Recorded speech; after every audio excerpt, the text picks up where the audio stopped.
नमस्कार, देश न्यूज में आपका स्वागत है। मैं हूं आपके साथ सूरज पाठक। आज हम अपने खास कार्यक्रम में बात करने वाले हैं देश के उस मुद्दे पर जो मुद्दा इस समय सबसे ज्यादा गर्म है और जिस मुद्दे को हवा भी दी जा रही है। दरअसल ये मुद्दा आज का नहीं है, देश की आजादी के बाद से इस पर कई बार चर्चा हुई। पहले ये चीजें थी, फिर बीच में रुक गई और अब फिर एक बार शुरू होने वाली है देश में, और वो बात है वन नेशन वन इलेक्शन की। एक देश एक चुनाव पहले भी होते रहे हैं, क्योंकि 1969 में कुछ विधानसभाएं समय से पहले भंग हुई, क्योंकि उसके पहले 1952 में 1967 तक लगातार पूरे देश में एक चुनाव होते थे, विधानसभा और लोकसभा के। 1969 में विधानसभा भंग हुई, 1970 में देश की लोकसभा भंग हुई और उसके बाद में ये एक चुनाव की परिपाटी बंद की गई। और अब एक लंबे अंतराल के बाद एक बार फिर इसकी शुरुआत होने जा रही है। वह प्रथा, वह परंपरा एक बार फिर अपने नए रूप में सामने आने वाली है। और यहां एक बड़ी बात यह है कि पूर्व राष्ट्रपति रामनाथ कोविंद की अध्यक्षता में एक कमेटी बनाई गई, 8 सदस्य उसमें रखे गए और उन सदस्यों ने आज 18,000 पृष्ठों की, 18,626 पृष्ठों की एक रिपोर्ट राष्ट्रपति को सौंप दी है। अब इसके बाद में क्या क्या प्रक्रियाएं होंगी कि दोनों सदनों में, निचले सदन में, उच्च सदन में वह जाएगा, कैबिनेट में रखा जाएगा वह प्रस्ताव और उसके बाद में फिर राष्ट्रपति का मंजूरी के लिए जाएगा। और इसको लेकर के कई तरह की बातें सामने आ रही है। जहां एक तरफ विपक्ष इसका नुकसान बता रहे हैं कि इससे देश में नुकसान होने वाला है, सत्ता पक्ष इसके फायदे गिना रहा है। क्या है वास्तविक मुद्दा?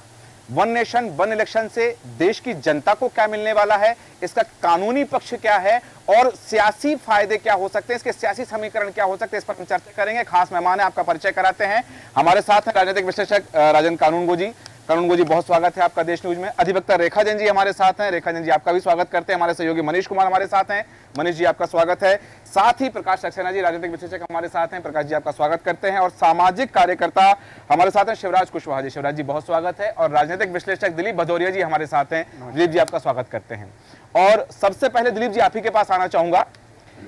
One nation one election report सौंप दी गई है। 191 बिंदुओं पर, 191 बिंदुओं पर चर्चा की गई है और 40 से ज्यादा राजनीतिक दलों से इसके लिए राय मांगी गई है। 15 राजनीतिक दलों ने इसके खिलाफ अपनी राय दी है और कुछ राजनीतिक दलों ने, लगभग 31 से ज्यादा राजनीतिक दल हैं जिन्होंने इस पर अपने पक्ष में राय रखी है। रिपोर्ट सौंप दी गई है।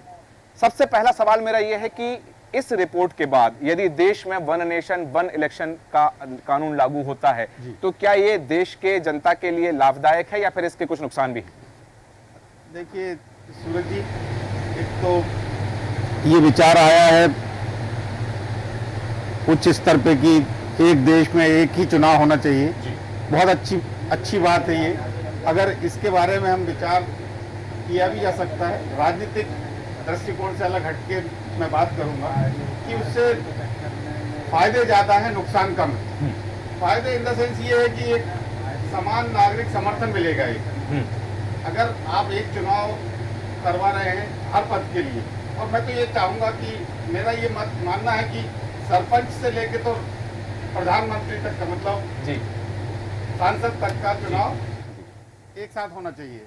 उससे ये फायदे रहेंगे, एक तो समान नागरिक समर्थन मिलेगा, जिस भी पार्टी को मिलना है वो मिलेगा आपको, और सार्वजनिक नीतियों का जो बात हम करते हैं, एक ही बार में जितनी भी नीतियां हैं सब विस्तार पूर्वक काम करना शुरू कर देंगी।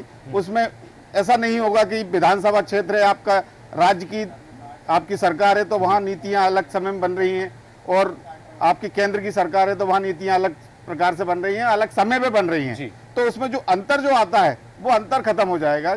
अगर लाडली लक्ष्मी योजना मध्य प्रदेश राज्य में चालू हुई है तो उसी आधार पे उसी समय हो सकता है केंद्र में उससे रिलेट करती हुई कोई योजना चालू हो जाए। उससे ये फायदा रहेगा कि एक ही समय में बार बार ये योजनाएं बदलेंगी नहीं, वो समान रूप से काम करेंगी यहाँ पे। ठीक है, यहाँ आपने एक अच्छी बात कही कि योजनाएं समान रूप से पूरे देश में लागू होंगी।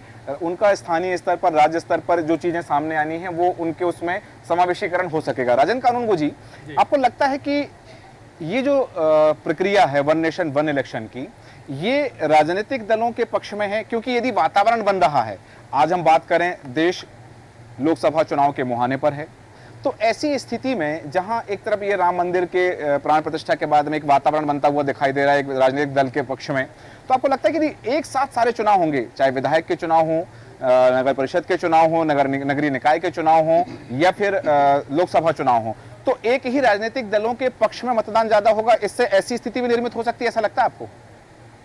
इसमें सूरज जी दो चीजें सामने आ रही हैं। एक तो आर्थिक दृष्टिकोण से यदि हम देखें जी, तो देश को बहुत लाभ है इसका, क्योंकि इसके पहले भी ये चुनाव इकट्ठे होते चले आ रहे हैं, बीच में ही ये परंपरा टूटी है जी, और जिसका उल्लेख आपने अपने शुरुआत में किया है, तो उससे लाभ तो अवश्य होगा आर्थिक। लेकिन जो क्षेत्रीय दल हैं जी, जो एक पर्टिकुलर स्टेट में जिनकी सरकार है, इस प्रकार के जो क्षेत्रीय दल हैं उनको राजनीतिक रूप से नुकसान उठाना पड़ेगा इसका, क्योंकि जो कैंपेन होंगे, इलेक्शन के जो कैंपेन होंगे, उसमें राष्ट्रीय स्तर की बात ज़्यादा कही जाएगी जी, और उसके साथ ही जो जहाँ पर कि केंद्र में जिसकी सरकार है जी, उससे रिलेटेड दलों की जहाँ पर जिन स्टेट में सरकार है उनको लाभ होगा जी, लेकिन जो दूसरे छोटे दल हैं जिनकी एक एक दो स्टेट में सरकारें हैं, उनको इसका नुकसान उठाना पड़ सकता है। तो निश्चित रूप से वही लोग इसका विरोध कर रहे हैं और आगे भी उनका विरोध मेरे ख्याल से जारी रहेगा। ठीक है। ये सियासी लाभ लेने की बात है कि जिनको नफा नुकसान की बात हो रही है, तो वो राजनीतिक स्तर पर उनको क्या लाभ हो सकते हैं, क्या नुकसान हो सकते हैं, उसके लिए ये तमाम चीजें आ रही हैं। रेखा जैन जी, आप अधिवक्ता हैं, न्याय प्रक्रिया से आप जुड़ी हुई हैं, तो ये जो तमाम चीजें मैं आपसे भी जानना चाहूंगा यहाँ पर कि ये जो तमाम चीजें हैं, इन सब को लेकर के बहुत सारे कयास हैं कि हाँ, अब कानून के खंड में संशोधन किया जाएगा, कानून के एक पूरे प्रभाग को बदला जाएगा और चुनाव आयोग की जो प्रक्रियाएं हैं उन प्रक्रियाओं को भी कहीं ना कहीं समावेशीकरण की आवश्यकता पड़ेगी। लेकिन उन तमाम समावेशीकरण के साथ साथ बहुत सारी चीजें हैं। यदि हम कानूनी पक्ष देखें इसका, तो कानूनी पक्ष में जो अंतर आने वाला है, और सबसे बड़ी बात है कि इसमें क्या क्या फायदे किस किस को होने वाले हैं, इसके फायदे किसे हैं और इसका फायदा यदि जनता को मिलने वाला है, राजनीतिक दलों को मिलने वाला है, ये तमाम चीजें कहीं ना कहीं सामने आने वाली हैं। तो ये इसको लेकर के मैं आपके पास आऊंगा, लेकिन यहाँ मैं जनता को बता देना चाहूंगा, जो हमारे दर्शक देख रहे हैं उनको मैं बता देना चाहूंगा कि वन नेशन वन इलेक्शन देश में पहले लागू था। आजादी के बाद 1952 के चुनाव में ये प्रक्रिया लागू थी।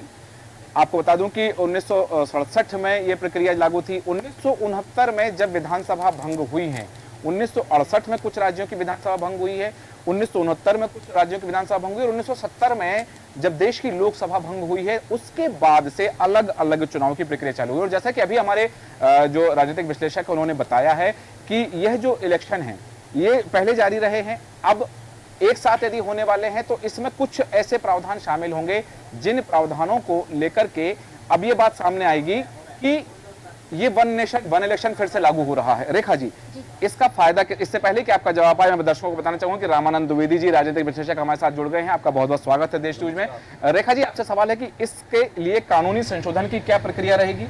एक खंड में पूरे खंड को परिवर्तन करना पड़ेगा, उसमें नया प्रावधान जोड़ना पड़ेगा, साथ ही इसका फायदा किसे होने वाला है और क्या फायदा होने वाला है? देखिए, कानूनी संशोधन की बात हो रही है तो यहाँ पे संशोधन में थोड़ा वक्त लग सकता है। अगर शॉर्टकट में अगर इसे किया जा सके तो इसमें अनुच्छेद में जो सेक्शन है उसमें हम ABC करके उसमें अतिरिक्त संशोधन किया जा सकता है और उसको मतलब जो अभी जो बात रखनी है उसे एक्सप्लेन करके उसमें अमेंडमेंट किया जा सकता है और उसको जोड़ा भी जा सकता है उसमें, तो उससे ज़्यादा समय भी नहीं लगेगा और जो मुद्दे हैं वो सारे उसमें इन्वॉल्व हो जाएंगे। इससे फायदा किसे और क्या फायदा होने वाला है? इससे फायदा देखिए बहुत है, एक तरह से मान के चले जनता को भी है, प्लस सारे राजनीतिक को तो जो अपने जगह हैं ही हैं, जनता को इसलिए है कि ये एक ही साथ अगर सभी चुनाव होते हैं तो उससे समय की बचत होती है, आर्थिक रूप से भी बचत होती है, मतलब पेमेंट वगैरह की जो भी है वो उसमें सुविधा रहेगी और आर्थिक रूप से बचत भी होगी।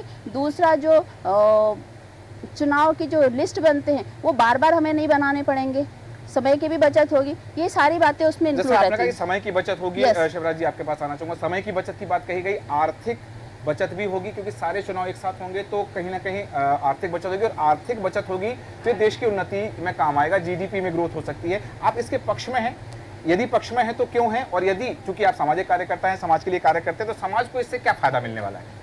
देखिए, जो अभी कानून में संशोधन होने की बात हो रही है और इतनी लंबी रिपोर्ट बनाकर भेजी गई है जी मुझे लगता है कहीं ना कहीं ये जनता, मतलब एज अ सामाजिक कार्यकर्ता जी। जनता के लिए बहुत लाभकारी है। जी उसका दूसरा पक्ष भी देख सकते हैं हम। यदि हम राजनीतिक लोगों की बात करें तो शायद उन्होंने अच्छा काम किया होगा तो कहीं फायदा मिल जाएगा। हाँ। हो सकता है कि सब सारे चुनाव अच्छे एक साथ हो रहे हैं, तो यदि प्रधानमंत्री जी का चेहरा अच्छा देखकर कुछ लोग कहते हैं कि ये अच्छा काम है, तो शायद उसको ना काम करने वाले जी। को भी मौका मिल जाएगा। जी। लेकिन मैं जनता की तरफ से ये कहूंगा कि जब एक साथ चुनाव होगा तो सबसे ज्यादा पैसा बचेगा। हाँ पैसा बचने के साथ में समय बचेगा। जी। और जो गरीब तबके का व्यक्ति है, जो बस्तियों में रहता है, जो गांव में रहता है और काम के लिए वो दर भर भटकता है, हाँ उसका समय बहुत ज्यादा बचेगा, क्योंकि सरकारों को 5 साल ही काम करने के लिए मिलता है। हाँ लेकिन उसमें 2 साल चले जाते हैं चुनाव में। जी जैसे अभी विधानसभा चुनाव निकला, जी अब विधानसभा के बाद अप्रैल और मई में हम कह रहे हैं लोकसभा होने वाला जी। है,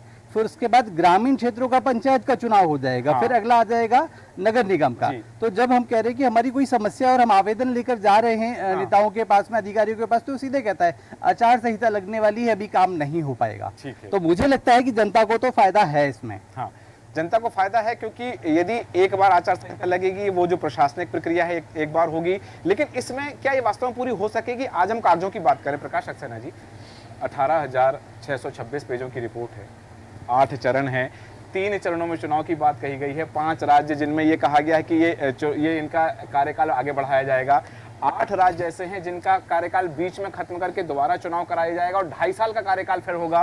कुछ राज्य ऐसे हैं जिन विधानसभाओं का 5 से 7 महीने का कार्यकाल घटाने की बात कही गई है। इन सब के बीच आपको लगता है कि ये तमाम चीजें, क्योंकि इसमें उपकरणों की भी बात है, चुनाव आयोग के पास इतने उपकरण संसाधन हैं कि नहीं है, और सबसे बड़ी बात, जब हम देखते हैं कि कहीं चुनाव हो रहे हैं, किसी राज्य में चुनाव है, देश में लोकसभा चुनाव है, तो सुरक्षा संसाधन, सुरक्षा एजेंसियां उतनी सक्रिय रहती हैं, पुलिस प्रशासन की व्यवस्थाएं, तो आपको लगता है कि देश इसके लिए तैयार है वन नेशन वन इलेक्शन के लिए?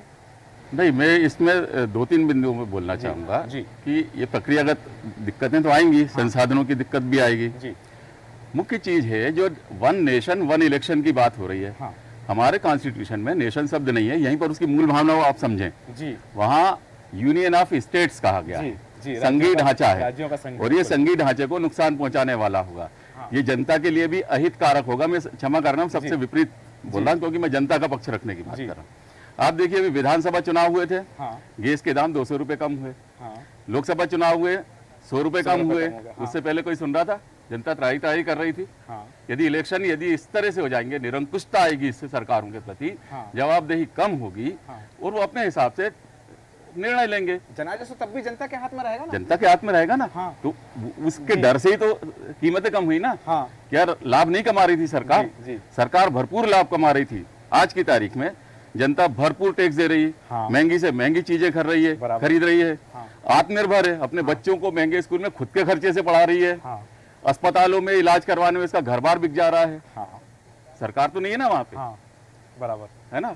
इंश्योरेंस के अलग अलग स्कीम अलग वाली बातें, प्रक्रिया है, अलग हाँ। कहानियां हैं। जी जनता आत्मनिर्भर है, सरकार जवाबदेही से मुक्त होती जा रही है, निरंकुशता की ओर बढ़ रही है। हाँ आप देखिए, अभी ये पद्धति लागू नहीं है। जी आप देखिए, सुप्रीम कोर्ट ने कुछ राज्यपालों को फटकार लगाई थी जी कि विधानसभा, भाई दूसरे दल भी तो है ना समाज सेवा के लिए, आप उनको क्यों नहीं करने दे रहे? वो कोई विधेयक लाते हैं, राज्यपाल उनको अटका देते हैं। जी। सुप्रीम कोर्ट ने फटकार लगाई उसको जी, लेके जी। कि भाई इनको कानून क्यों नहीं बनाने दे रहे? उनकी शक्ति है, आपको संवैधानिक शक्ति है, उनको जनता ने चुना है, हाँ। उनको भी आप काम करने दें। जी। अभी वन नेशन वन इलेक्शन लागू नहीं है, हाँ तब राज्य सरकारें परेशान हैं, वो अपने हिसाब से नीतिगत निर्णय नहीं ले पा रही, जी तो ये दिक्कतें आएंगी। बाकी अगले राउंड में और जी बिल्कुल बिल्कुल। कुछ परेशानियां बताई हैं प्रकाश सक्सेना जी ने कि यदि वन नेशन वन इलेक्शन लागू, तो एक बड़ी बात उन्होंने कहा, एक बड़ा मुद्दा जिस पर शायद अभी तक संभवतः किसी का ध्यान नहीं है, कि नेशन शब्द हमारे संविधान में नहीं है। उन्होंने ध्यान आकर्षित कराया इस और बहुत गंभीर मुद्दा है ये। तो आपको लगता है कि जैसा कि मैंने रेखा जी से भी प्रश्न था मेरा कि संविधान में संशोधन तो होगा, तो यदि होता तो आज हम संघ की बात करते हैं, राज्यों के समूह की बात करते हैं, तो उस जो संविधान की मूल अवधारणा है, क्या उसमें परिवर्तन की आवश्यकता पड़ेगी? पहली बात। और दूसरी बात, जैसे उन्होंने बताया कि सरकारें निरंकुश हो जाएंगी, ऐसी संभावना है क्या वन नेशन वन इलेक्शन लागू होने से? नहीं, प्रकाश जी ने जो कहा, तो इसमें नेशन की जो बात आई है वो तो ऐसा कुछ नहीं है, ये इलेक्शन की बात हो रही है। हाँ इसमें इलेक्शन जो है, जो बार बार जनता के ऊपर भार पड़ रहा है जी। सारी सुरक्षा व्यवस्था, सारे मतलब जितने भी प्रशासन के अंग हैं इस चुनाव में लगे रहते हैं जी। उसके कारण हमारा जो विकास का ढांचा है, जो आर्थिक ढांचा है, जी। वो सब चरमरा जाता है। तो कहीं न कहीं बार बार चुनाव के होने से विकास की गति भी रुकती है। हाँ। तो यहाँ पे इलेक्शन की बात है, वो तो नेशन जो बात कर रहे हैं तो उसमें संविधान के अनुच्छेद में संशोधन की भी आवश्यकता है। हाँ। और वो राष्ट्रपति के पास गया। ये वो निरंकुश वाली बात से आप इत्तेफाक रखते हैं? सरकार निरंकुश हो नहीं, जाएगी? निरंकुश की बात इसलिए नहीं कह सकते कि जनता चुनाव करेगी, जनता चुनेगी, हाँ। तो जो भी सरकार बनेगी जी। वो जनता के लिए काम करेगी। हाँ। जनता में निरंकुशता की ऐसी कोई बात नहीं है ना। सिर्फ ये है कि इलेक्शन जो बार बार होते हैं, जी। बार बार आचार संहिता लगती है, लोगों के काम प्रभावित होते हैं, जी। तो कहीं न कहीं उससे छुटकारा मिलेगा। एक साथ चुनाव हो जाएंगे, जी। ये होगा कि 5 साल के लिए सरकार बन गई, जी। अब अच्छे ढंग से उसका विकास होगा, काम होगा, आर्थिक पक्ष भी होगा, तो सारी समाधान जो है जी। वो सॉल्व हो जाएगी इससे। जी। तो ये अच्छा निर्णय है। ये एक अच्छा निर्णय है और इससे समस्याओं का समाधान होगा। लेकिन दिलीप भदौरिया जी, यहाँ एक सवाल जो अभी उठा है कि ये समस्याओं का समाधान तो होगा कि क्या सरकार निरंकुश हो जाएंगे, और क्या आज जो बात कही जा रही है देश में कि हमने कई राज्य देखे हैं, हाल ही में हरियाणा हमारे सामने है, 2020 के मध्य प्रदेश का उदाहरण हमारे सामने है, और अन्य गोवा का उदाहरण हमारे सामने, महाराष्ट्र का उदाहरण हमारे सामने है कि सरकारें बदल दी जाती हैं। जिन सरकारों को जनता चुनती है, जिन्हें जनादेश देती है, उसी पक्ष के कुछ लोग दूसरे दल में शामिल होकर के वहां सरकारों का परिवर्तन हो जाता है। आपको लगता है कि वन नेशन वन इलेक्शन, एक देश एक चुनाव से इस तरह की गतिविधियों पर अंकुश लग पाएगा? बिल्कुल। ये जो एक देश एक चुनाव वाला जो बात हम कर रहे जी। हैं, इसमें निश्चित रूप से ये खरीद फरोख्त वाली जो सरकारें गिरा देना, जी। सरकार नई बना लेना, हाँ। कम बहुमत नहीं मिल रहा तो उधर से 2-3 लेके आना और जी। अपनी सरकार खड़ी कर लेना, हाँ। इससे तो निजात मिलेगी ही। अगर एक देश एक चुनाव में अगर हो सकता है, जो 191 पेज की आप बोल रहे हैं रिपोर्ट पेश की है, जी। उसमें कहीं एक पॉइंट अगर ऐसा जुड़ा हो हाँ। कि उपचुनाव की प्रथा खत्म कर दी जाए, जो दूसरे नंबर का कैंडिडेट था जी। उसको वो वहां पे मिलना चाहिए जी। उसको वो जी। तो जब ये प्रथा चालू हो जाएगी, ये हाँ। योजना क्रियान्वयन होने लगेगा इसका, जी। और उस पे नोटिफिकेशन पे एक ठप्पा लग जाएगा सरकार का या संविधान बनाने वालों का, जी। तो उसमें निश्चित रूप से ये वाली चीज तो सामने आएगी कि ये तोड़-फोड़ की राजनीति खत्म हो जाएगी। बिल्कुल। 90% तक तो खत्म हो जाएगी। जी, तोड़फोड़ की राजनीति भी खत्म हो सकती है, आर्थिक उन्नति के अवसर खुलेंगे। राजन कानूनगो जी, यहाँ एक सवाल ये है कि यदि इसके बावजूद भी, एक देश एक चुनाव के बावजूद भी कहीं किसी राज्य में जनादेश हंग असेंबली का आया, क्योंकि अभी ये प्रावधान नहीं है 18,026 पेज के उस प्रावधान में कि यदि हंग असेंबली का प्रावधान आता है तो क्या उस राज्य में दोबारा चुनाव होंगे, और यदि होंगे तो फिर वन नेशन वन इलेक्शन की अवधारणा कहां जाएगी? वन नेशन वन इलेक्शन की अवधारणा ऐसी स्थिति में जी। ऐसा समझा जा सकता है कि वो फिर खत्म हो जाएगी, क्योंकि चुनाव तो दूसरी बार वहां होना ही होना है। जी हाँ, यदि हंग असेंबली आती है तो। यदि हाँ। हंग असेंबली आती है तो हाँ। इसके अलावा जो एक प्रथा चल रही है आयाराम गयाराम के, यदि आदमी संतुष्ट नहीं है, हाँ। और सब कुछ होने के बावजूद भी यदि वहां पर चुनाव होने पर सरकार बन जाती है और उसके बाद भी सरकार में कोई परिवर्तन हो जाता है जी। और ऐसी स्थिति उत्पन्न हो जाती है कि वहां पर राष्ट्रपति का शासन लगाना जरूरी हो जाता है। जी। अब पता नहीं इस रिपोर्ट में और आगे क्या क्या उसके बारे में बातों का समावेश किया गया है, ये अभी तक अपन को पता नहीं है कानूनगो जी। राष्ट्रपति शासन का उल्लेख कहीं नहीं है उसमें। ऐसी स्थिति में जी। यदि ऐसी संभावना बनती है जी। तो फिर वो अवधारणा तो फिर समाप्त होगी, फिर वो प्रथा चालू हो जाएगी। जी। तो वन नेशन वन इलेक्शन का जो एक कंसेप्ट है जी। कि भाई एक बार में ही चुनाव हो जाए, जी। आदमी को 2-2 बार नहीं जाना पड़े, जी। पूरे देश में हमेशा जो चुनाव का मोड बना रहता जी। है जी। वो ना हो, तो वो तो फिर भी निश्चित रूप से होगा, उसे अलग करना मेरे ख्याल से संभव नहीं है। इतने बड़े प्रावधान के बावजूद भी पूर्व राष्ट्रपति कोविंद जी की अध्यक्षता में बनी हुई 8 सदस्यीय समिति के 18,626 पेजों के 8 स्टेप में जो प्रावधान दिए गए हैं, उन तमाम में प्रकाश सक्सेना जी एक बड़ी बात है कि देश में जब चुनाव शुरू हुए 2 दलीय व्यवस्था थी, आज हम बहुदलीय व्यवस्था में हैं। तो यदि यहाँ हम संशोधन कर रहे हैं कि 1 नेशन 1 इलेक्शन हो, एक देश हो एक चुनाव हो, जैसा कि कानून गोजी ने कहा कि वो प्रथा पूरी तरह समाप्त नहीं हो पाएगी। जो हंग असेंबली यदि कहीं आती है, कहीं ऐसा जनादेश आता है कि हंग असेंबली है, स्पष्ट बहुमत किसी को नहीं है, तो ये खरीद फरोख्त फिर हो जाएगी कि आप हमारे यहाँ आ जाओ या कोई यहाँ से वहाँ चला जाए तो सरकार बना ले। इसके बावजूद क्या आपको लगता है कि ये बहुदलीय व्यवस्था के कारण भी ऐसा हो रहा है? नहीं, ये हर चीज के प्लस माइनस होते हैं जी, पर इसके माइनस लोकतंत्र के हिसाब से ज्यादा हैं, इसलिए मैंने ये सवाल उठाया। आप देखिए कि पहली चीज कि एक चेहरे पे हाँ। ये तो अपने आप में निरंकुशता है। क्षेत्रीय नेता खत्म हो गए, क्षेत्रीय दल बचे, उन्हें खत्म करने की तैयारी चल रही है। आप देखिए जम्मू कश्मीर में क्या हुआ, एक प्रयोग हुआ कि स्टेट को खत्म करने का, राज्य को समाप्त नहीं किया जा सकता कानूनी रूप से, और चीफ जस्टिस ने अपने निर्णय को वहां पर अधूरा छोड़ा कि इस विषय पे हम अभी कोई फैसला नहीं दे रहे हैं। आपने राज्य कैसे खत्म कर दिया? वांगचू जी अपनी मांग के लिए वहां धरने पे बैठे, अनशन पे बैठे हुए हैं, कोई सुनवाई नहीं हो रही है। तो हमारे जो नागरिक हैं क्या सत्ता के दुश्मन है क्या? उनको इस तरह से ट्रीट क्यों किया जा रहा? इसी निरंकुशता के कारण। आज आप दिल्ली की सरकार देखो, वहां आपने कानून बदल के उसके अधिकार छीन लिए। एलजी को अधिकार दिया। एलजी को अधिकार दे दिए।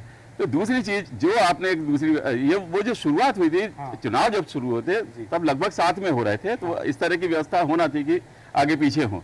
अब मान लीजिए महाराष्ट्र देखिए आप, वहां तो इलेक्शन नहीं हुए ना, अनैतिक गठबंधन चल रहे हैं, अनैतिक गठबंधन चल रहे हैं।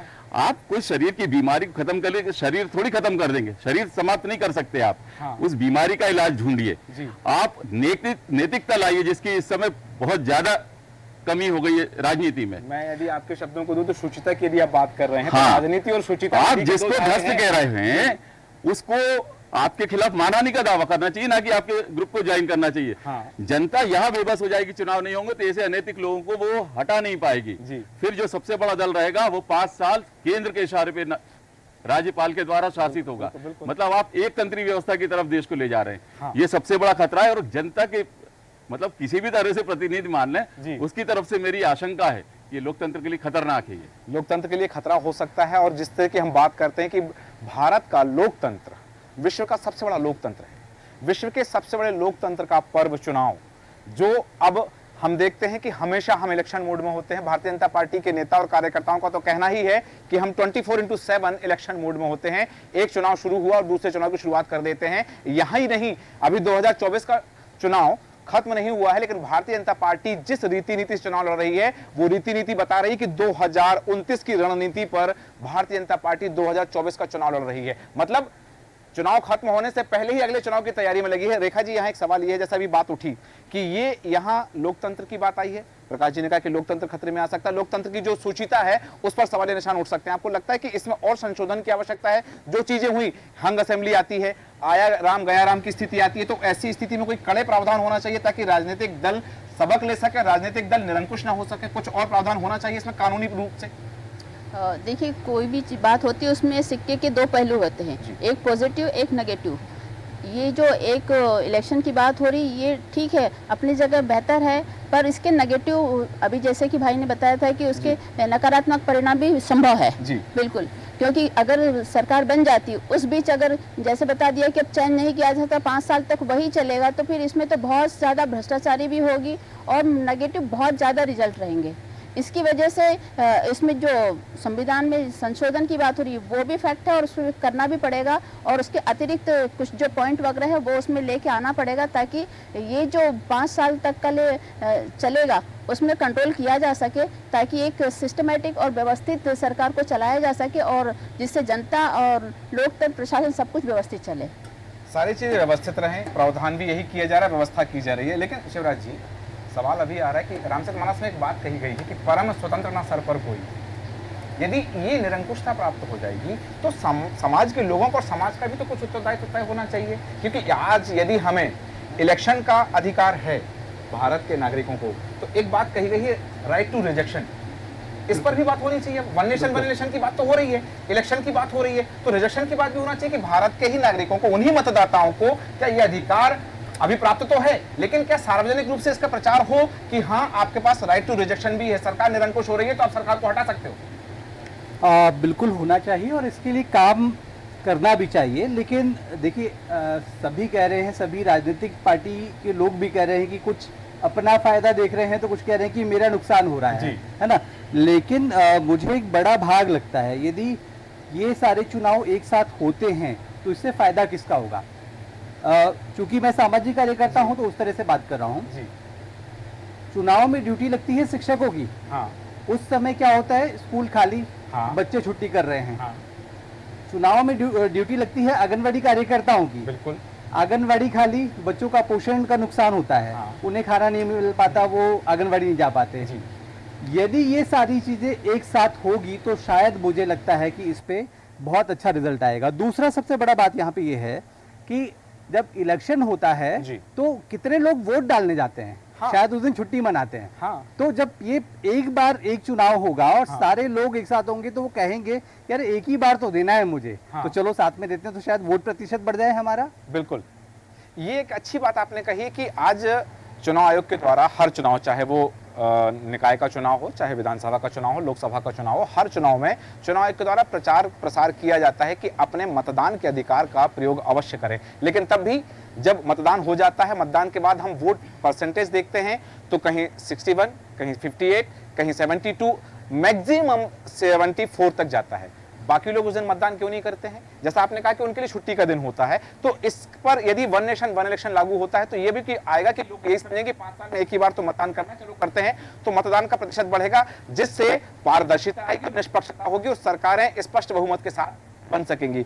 रमानंद द्विवेदी जी, आज हम जिस विषय पर बात कर रहे हैं, चर्चा कर रहे हैं कि ये एक ऐसा विषय है कि वन नेशन वन इलेक्शन। मैंने एक सवाल उठाया था, यदि हमें राइट टू इलेक्शन है तो राइट टू रिजेक्शन होना चाहिए। क्या ऐसा करने से ये जो निरंकुशता है, ये जो दबाव बनाना ये हो पाएगा कि वहां एक प्रेशर क्रिएट कर पाएंगे हम रिजेक्शन, राइट टू रिजेक्शन से? इस पर चर्चा होनी चाहिए या फिर इसके लिए भी कोई एक नई समिति बनना चाहिए? देखिए, अभी तो ये पहल हुई है, कमेटी राष्ट्रपति जी ने जो कमेटी बनाई थी उन्होंने राष्ट्रपति जी को दे दिया।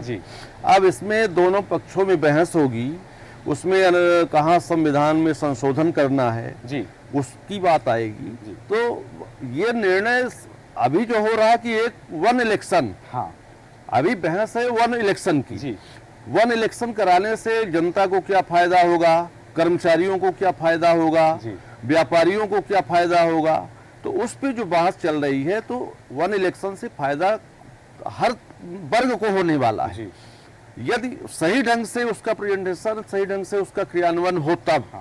तो अभी आने दीजिए, 2019 की जो तैयारी है 29 की, उसकी अभी से जो बात रखी जा रही है 2024 में, तो सारी बातें स्पष्ट हो जाएंगी। नहीं, अभी क्या है कि 2027 में परिसीमन होना है। परिसीमन के बाद में जो नए संसद भवन की बिल्डिंग में पहला अधिनियम पारित हुआ है, नारी शक्ति बंधन अधिनियम, वह भी लागू हो जाएगा, महिलाओं के आरक्षण की बात स्पष्ट हो जाएगी। लेकिन भदौरिया जी, यहाँ बात फिर वहीं आकर के उठती है कि ये जो चीज हो रही है 2029 की तैयारी की बात हो रही है, और 2029 की तैयारी की बात हम 2024 में कर रहे हैं। आज CAA लागू हुआ, कई राज्यों में विरोध हुआ, उत्तराखंड में UCC पारित किया गया, राष्ट्रपति ने मंजूरी दे दी, उसको लेकर के पूरे देश में चर्चा हो रही है।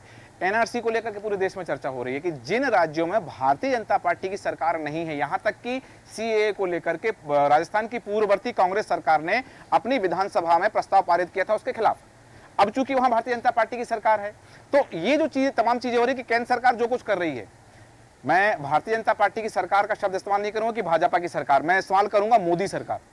जैसा कि आपने जो बात कही थी, मैं आपकी उस बात पर अपने इन शब्दों में परिवर्तन कर रहा हूं कि भाजपा सरकार नहीं, मोदी सरकार देश में जो कुछ कर रही है उन राज्यों में जहां भारतीय जनता पार्टी की सरकार नहीं है, वहां विरोध हो रहा है। आपको लगता है कि अगर ये वन नेशन वन इलेक्शन की बात होगी तो उन राज्यों में विरोध होगा, फिर वहां कहा जाएगा कि यहाँ के निकाय चुनाव अलग समय पर कराए जाए, विधानसभा चुनाव अलग समय पर कराए? क्यों? क्योंकि यदि वातावरण बनेगा, क्योंकि मतदान होता है एक फ्लो में। हम कहते हैं कि जब परिणाम आते हैं तो कई जो हारे हुए प्रत्याशी कहते हैं कि लहर थी, लहर में हमें वोट नहीं मिल पाए, तो आपको लगता है कि लहर का असर फिर पूरे देश में दिखेगा? देखिए, ये जो जिसकी हम बात कर रहे हैं, एक देश एक चुनाव, इसका प्रस्ताव रख दिया गया है, एक रिपोर्ट पेश कर दी गई है। रिपोर्ट पास कहां से होगी, प्रस्ताव पारित कहां से होगा? लोकसभा से और राज्यसभा से मिलकर। और वहां पे अभी कौन बैठा हुआ है जो अपनी पार्टी का नाम भी नहीं लिखना चाहता, सिर्फ उसकी सरकार है। और अब फिर देश में ये नारा चल रहा है 400 पार। मतलब चुनाव आयोग जो बैठा हुआ है ऐसी चीजों पे कंट्रोल करना चाहिए और ये आचार संहिता का उल्लंघन माना जाना चाहिए इस चीज को, क्योंकि आप पहले से ही बोल रहे हैं कि 2029 की आप तैयारी, 2029 तो आप गलत कह रहे हैं। हाँ 2047 की बात कर रहे हैं, जब देश को आजाद हुए 100 साल हो जाएंगे, तब तक की बात कर रहे हैं ये लोग। तो ये बहुत ही खतरा है इस देश के लिए। ऐसी बातों को बिल्कुल भी चुनाव आयोग को बर्दाश्त नहीं करना चाहिए, क्योंकि ये तो तय है कि वो प्रस्ताव पास हो जाएगा। हाँ। क्योंकि विपक्ष को तो विपक्ष विहीन लोग बता रहे हैं ये लोग तो कि विपक्ष हम रखना ही नहीं चाहते सामने। हाँ। और विपक्ष होगा भी तो अभी इसमें देख लीजिए ना आप, जी। चुनाव आयोग की जो नियुक्ति की बात चली थी, हाँ। तो एक विपक्ष के एक नेता का आज मैं इंटरव्यू देख रहा था जी, वो अपने अधीर साहब का, अधीर रंजन चौधरी जी का, उनके पास जो लिस्ट पहुंची थी 212 नामों की, हाँ। तो उन्होंने पहले ही लिख के दिया था कि मुझे शॉर्ट लिस्ट करके भेजा जाए, हाँ। जिससे कि मैं सबके बायोडाटा बारीकी से जांच कर सकूं। जी। और जब वो उस मीटिंग में पहुंचे हैं तो वहां 6 लोगों की शॉर्ट लिस्ट रखी थी उनके सामने, तो उन्होंने बाहर आके अपना पूरा मीडिया में अपना बयान दे दिया कि वहां तो नाम फाइनल हो चुके थे, मेरा कोई मतलब नहीं है। हाँ। तो अगर किसी देश में विपक्ष नहीं है, हाँ। तो ये सबसे बड़ा खतरा है देश के लिए जी। क्योंकि विपक्ष नहीं होगा तो निरंकुश हो जाएगी सरकार। बिल्कुल। फिर मैं ही राजा मैं ही प्रजा, वही अंधेर नगरी चौपट राजा वाली बात हो जाएगी। ये एक बात आपने कही है और यही सवाल लेकर के राजन कानूनगो जी आपके पास आना चाह रहा हूं कि जो बात है कि सशक्त विपक्ष, मजबूत लोकतंत्र की धुरी होता है सशक्त विपक्ष। और आज जो वातावरण चल रहा है, जैसा कि आपने कहा कि भारतीय जनता पार्टी या फिर भारतीय जनता पार्टी नहीं, मोदी जी खुद कह रहे हैं कि अब की बार 400 पार, यदि ये स्थितियां रहती हैं और वन नेशन वन इलेक्शन लागू होता है और तब ऐसा कोई नारा दिया जाता है कि अब की बार 500 पार, अब की बार 547 पार, तो विपक्ष कहां रहा? क्या वो प्रावधान जब हमने सुना है, देखा है कि जवाहरलाल नेहरू जी ने एक सीट खाली करवाई थी, एक सांसद से इस्तीफा दिलवाया, वहां उपचुनाव करवाए और अटल बिहारी वाजपेयी को नेता प्रतिपक्ष के रूप में सदन में लेकर आया, तो ऐसी अवधारणा खत्म होने वाली है क्या? वो समय वास्तविक प्रजातंत्र का समय था, यदि ये कहें तो कहीं गलत नहीं होगा। अभी जो बात की जाती है जी, या की जा रही है, की हाँ। जा चुकी है जी, कि हम फला दल को हम समाप्त कर देंगे। जी, कांग्रेस विहीन, मैं स्पष्ट बोल दूं, जी हाँ। कांग्रेस विहीन जो है हाँ, देश हो जाएगा। आपकी बात काट रहा हूं। जो भारतीय जनता पार्टी ने कहा था कि हम कांग्रेस मुक्त भारत करेंगे, लेकिन भारतीय जनता पार्टी कांग्रेस युक्त भारतीय जनता पार्टी होती जा रही है। जितने लोग कांग्रेस, अब ये एक अलग विषय आ गया है कि जितने लोग कांग्रेस के छोड़ करके बीजेपी में गए हैं, तो बीजेपी के एक शब्द में उपयोग में ला रहा हूं, निखालिस, हाँ, मतलब जो प्योर बीजेपी के लोग हैं वो आज वहां पर अपने आप को कुंठित महसूस कर रहे हैं। हो सकता है कि कुछ समय बाद बीजेपी में ही दो फाड़ हो जाए कि वो वास्तविक बीजेपी अलग चली जाए और कांग्रेस युक्त या दूसरे दलों से युक्त बीजेपी अलग हो जाए, ये अलग विषय है। हम वन नेशन वन इलेक्शन की बात यदि हम कर रहे हैं तो उसमें सबसे बड़ी जो बात आ रही है, चुनाव कौन करता है? जनता। जी बिल्कुल। और भारत की जनता में साक्षरता अभी जो है वो उतनी नहीं आई है, मैच्योरिटी, खास करके हम ग्रामीण क्षेत्रों की तरफ नज़र उठाते हैं तो वो मैच्योरिटी नहीं आई है कि वो दोनों जो कैंडिडेट खड़े होंगे उनमें वो तुलना कर सके कि ये केंद्र के लिए ठीक है, ये राज्य के लिए ठीक है। क्योंकि केंद्र जो मुद्दा बताएगा वो भ्रमित होगा कि ये राज्य के लिए मुद्दा है कि ये केंद्र के लिए मुद्दा है। हाँ। तो वो जो प्रत्याशी चुनेगा सांसद का और विधायक का, तो उसमें वो गड्ढमड्ढ होगा। हाँ। उसको समझ नहीं आएगा कि मेरे को क्या करना चाहिए। हालांकि ये पहले हम देख चुके हैं कि पहले सब कुछ होता था। हाँ। लेकिन उस समय में और आज के समय में बहुत अंतर आ गया है। और एक चीज बता दें कि पहले जो चुनाव हुए हैं आजादी के बाद से लेकर के, जैसा आपने जिक्र किया था कि 1967 तक या 70 तक, हाँ, तो उस समय जो राजनीति के मानदंड थे वो एक अलग थे, लेकिन फिर भी अधिकतम सरकारें अधिकतम राज्यों में और केंद्र में कांग्रेस की रही थी, क्योंकि वो एक चेहरे पर चुनाव लड़ा जाता था और सब उसी प्रवाह में बह करके मतदान किया करते थे। कमोबेश यही स्थिति यदि अब बनी तो फिर राज्यों में जो विपक्षी दल है, जैसा मैंने पहले भी कहा था, दूसरे पार्टी के जो नेता हैं उनका क्या होगा? उनकी विचारधारा का क्या होगा, सही बात। उनके जो दल के लोग हैं जी। उनके भविष्य का, राजनीति का क्या होगा। बिल्कुल, सियासी भविष्य भी संकट में आ सकता है। और मोटे तौर पर मैं सीधे एक शब्द में आपके पास आ रहा हूं, क्या एक देश एक चुनाव राजनीतिक महत्वाकांक्षा का परिणाम है? बिल्कुल, इससे कहीं पर भी मेरा प्रश्न द्विवेदी जी से अच्छा, है। इनसे है, तो जो माफी चाहता हूं। जी बिल्कुल महत्वाकांक्षी का तो कहीं न कहीं इंगित हो रहा है जी। लेकिन जिस ढंग से ये बात उठी है, वन नेशन वन इलेक्शन, जी तो कहीं न कहीं इसका लाभ आगे आने वाले टाइम में जी जनता को मिलेगा।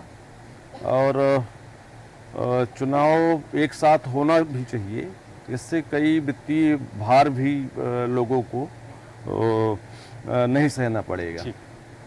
आपने सही कहा कि ये वित्तीय भार लोगों के ऊपर जो आता है वो दूर हो जाएगा। लेकिन शिवराज जी, एक सवाल मेरा आपसे है, जैसा मैंने पहले कहा कि समाज के लोगों की जिम्मेदारी क्या हो जाएगी फिर? आज हम बात करते हैं कि यदि किसी राज्य में किसी दूसरे राजनीतिक दल की सरकार है, जिस राजनीतिक दल की केंद्र में सरकार नहीं, तो वो जनता को ये कहकर एक भ्रम में भी दे सकते हैं या फिर आश्वस्त कर सकते हैं कि हमें केंद्र सरकार से सहयोग नहीं मिल रहा है, हमें राशि नहीं मिल रही है, योजनाओं का लाभ नहीं मिल रहा है, हमें CST में पूरा योगदान नहीं मिल रहा है। इस तरह की चीजें वो जनता के सामने रख सकते हैं। फिर तो ये बहाने भी खत्म हो जाएंगे राज्य सरकारों के पास, ये बहाने रह नहीं पाएंगे फिर। तो ऐसी स्थिति में वो मतदाता क्या अपने आप को छड़ा हुआ महसूस नहीं करेगा? ऐसा हो सकता है कि वो छला हुआ महसूस करे, लेकिन मुझे लगता है कि अभी भी तो चले जा रहे हैं। जब हम कह रहे हैं चुनाव बार बार हो रहे हैं, हाँ। और बार बार हम आचार संहिता की बात कर रहे हैं, या बार बार हम अपने नए प्रतिनिधि की बात कर रहे हैं, तो वैसे भी जनता जो चली जा रही है, क्योंकि आधा समय तो उनका इलेक्शन में लग रहा है ना। हाँ। वोट करने वाले हम और हमारी जनता है जी। तो यदि सब कुछ मुझे लगता है कि एकदम खत्म करके नई तरफ से चुनाव प्रक्रिया शुरू करी जा रही है और सबको एक साथ मंच में लाकर कि अब ये इसका वोट है। देखिए, सबसे छोटा चुनाव पंचायत का है, जहां हम पंच भी चुनते हैं और जहां हम सरपंच भी चुनते हैं। वहीं नगरीय निकाय में हम बात करें तो यहाँ हम पार्षद भी चुनते हैं और महापौर भी चुनते हैं। तो हमें थोड़ा सा, जब हम बात करते हैं वोट डालने की कि हमको वोट डालना है, मतदान करना है, तो हमको थोड़ा ये भी प्रचार करना पड़ेगा कि ये चुनाव में कौन किस लेवल पर खड़ा है और किससे क्या होगा। जैसे सर कह रहे थे कि लोग कंफ्यूज हो जाएंगे किसको वोट देना है और कौन खड़ा है, तो कंफ्यूजन तो आज भी है। लोग मुख्यमंत्री के नाम पे वोट दे रहे हैं, लोग प्रधानमंत्री के नाम से दे रहे हैं। वो सांसद नहीं चुनते, वो सांसद नहीं चुनते, वो मुख्यमंत्री और प्रधानमंत्री चुनते हैं। तो हमको लोगों को अवेयर करने की जरूरत है, और मुझे लगता है इससे कोई फर्क नहीं है। एक साथ चुनाव होने से जनता को थोड़ी सी मजबूती चाहिए और जानकारी का काम हमें करना है, जो निर्वाचन आयोग ऑलरेडी कर रहा है। समाज के लोग यदि जुड़ेंगे तो और अच्छा होगा, समाज के लोग इससे जुड़ेंगे तो और बेहतर हो जाएगा, और निर्वाचन आयोग अपनी जिम्मेदारी का निर्वहन कर रहा है। रेखा जी, क्या वास्तव में उस जन जागरण अभियान की एक ऐसे जन जागरण अभियान की आवश्यकता है समाज में, जिसको पूरे देश की जनता, क्योंकि आज अभियान चलाए जाते हैं, प्रचार प्रसार किया जाता है, लेकिन वो बातें, हम छोटा सा उदाहरण ले लें कि उन योजनाओं का, जिन योजनाओं में प्रत्यक्ष लाभ नहीं मिल रहा है, उन योजनाओं का प्रचार प्रसार भी जनता तक नहीं पहुंच पाता है। तो ऐसी किसी चीज का जिससे लोकतंत्र मजबूत हो, जिससे स्वस्थ लोकतंत्र की प्राप्ति हो, ऐसी स्थिति में ऐसी किसी चीज का जन जागरण अभियान उस स्तर पर चलाया जाना चाहिए कि देश के एक एक नागरिक तक वो बात पहुंच सके। उसके लिए क्या प्रावधान होना चाहिए? देखिए, मतलब योजनाएं तो बनाया जाता है और साथ में मतलब पूरा प्रसार किया जाता है, पर वो व्यवस्थित इससे कुछ टाइम के लिए रहता है, इसके बाद वो चीज़ ठंडा पड़ जाता है। ये अभियान है वो व्यवस्थित बना रहे, कंटिन्यू चलता रहे, और सारे लोग को जागरूक किया जाए। एक एक को चुन चुन के, जिस तरह से वोट मांगने के लिए जाते हैं, एक एक व्यक्ति के पास जाते हैं, उसी तरह एक एक व्यक्ति के को पास जाके उनको पूरा बताया जाए, जानकारी दिया जाए, जागरूक किया जाए, तब जाके ये मुद्दा बिल्कुल सॉलिड होगा और इसमें पूरी तरह से व्यवस्था होगी। और कहीं ना कहीं से जो भी त्रुटियां निकल रही हैं, कमियां होती हैं, वो सारे चीज कवर कर लिया जाएगा। ये व्यवस्थाएं और मजबूत तब हो सकती हैं जब इसमें जनता सीधे तौर से जुड़े और जनता उस अभियान में शामिल हो। प्रकाश सक्सेना जी, इस पूरी परिचर्चा पर अंतिम प्रतिक्रिया और वन नेशन वन इलेक्शन पर आपकी अंतिम प्रतिक्रिया करिए। जी, वन नेशन वन इलेक्शन पे जैसे मैंने पहले भी कहा, मुख्य समस्या इस देश की, लोग कह रहे हैं आर्थिक लाभ होगा। आर्थिक लाभ, आर्थिक नुकसान जनता का हो रहा भ्रष्टाचार से, करप्शन से। आप देखिए 2014-2013 में जो अन्ना मूवमेंट चला था, वो रिफॉर्म के लिए था। जन लोकपाल भ्रष्टाचार के रिफॉर्म के लिए लाने की बात हो रही थी। परफॉर्म की बात हो गई, लेकिन और हमने लीडर किसको चुना? हमने लीडर किसको चुना? जिन्होंने अपने राज्य में लोकायुक्त भी नियुक्त नहीं किया था, मतलब वो उसके पक्ष में ही नहीं थे। तो हम क्या है, परसेप्शन के शिकार हैं। और ये जो प्रचार तंत्र है, ये जनता को भ्रमित कर रहा है। आप देखिए, अब कॉन्स्टिट्यूशन की एक और उदाहरण दे रहा हूँ। आपने चूंकि मोदी परिवार का उदाहरण दिया था कि महाराष्ट्र में कुछ लोगों ने इस मुद्दे को उठाया था कि हमारे संविधान का अनुच्छेद 2 में दिया है भारत सरकार या इंडिया गवर्नमेंट। जी बिल्कुल। तो ये मोदी सरकार कहाँ से आई? वहां तक छोड़ दीजिए। अब मोदी परिवार, जब वो प्रधानमंत्री बने थे, उनको देश के 37-40% लोगों का वोट मिला था। मतलब 60% लोगों ने नहीं चुना था, पर उनके नेता तो नहीं थे वो। क्या वो आज उनके मोदी परिवार में विपक्ष के नेता नहीं है क्या शामिल? तो एक चेहरे पे पूरे देश में प्रचार, जो आंकड़े दिए जा रहे हैं उसकी ऑथेंटिसिटी क्या है?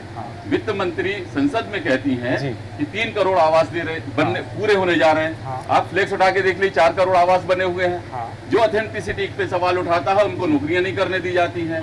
तो ये अभी जब वन नेशन वन इलेक्शन है नहीं, तब ये हाल है। आप रिफॉर्म की तरफ जा रहे हैं कि डेमोक्रेसी को खत्म करने की ओर जा रहे हैं। ये मेरी चिंता सबसे। आपने कहा कि भ्रष्टाचार से ज्यादा हानि है। आप ये अनैतिक तालमेल जो हो रहे हैं, ये डीलिंग है ना, ये डीलिंग है। और एक बात आपने कही कि जनता जो प्रचार किया जा रहा है उसके भ्रम में आ रही है। तो परसेप्शन का शिकार। मेरा जो सवाल रेखा जी से था ये थी कि वास्तव में जन जागरण की आवश्यकता है क्या? और मतदाताओं को जन जागरण सरकार के ऊपर नहीं सौंप सकते आप। सरकार अपने हिसाब से कर रही है, फिर कौन करेगा? ये जिम्मेदारी किसकी? मेरा मानना ये है कि जरूरी नहीं कि विपक्ष भी करे। आप हम एक सिविल सोसाइटी है।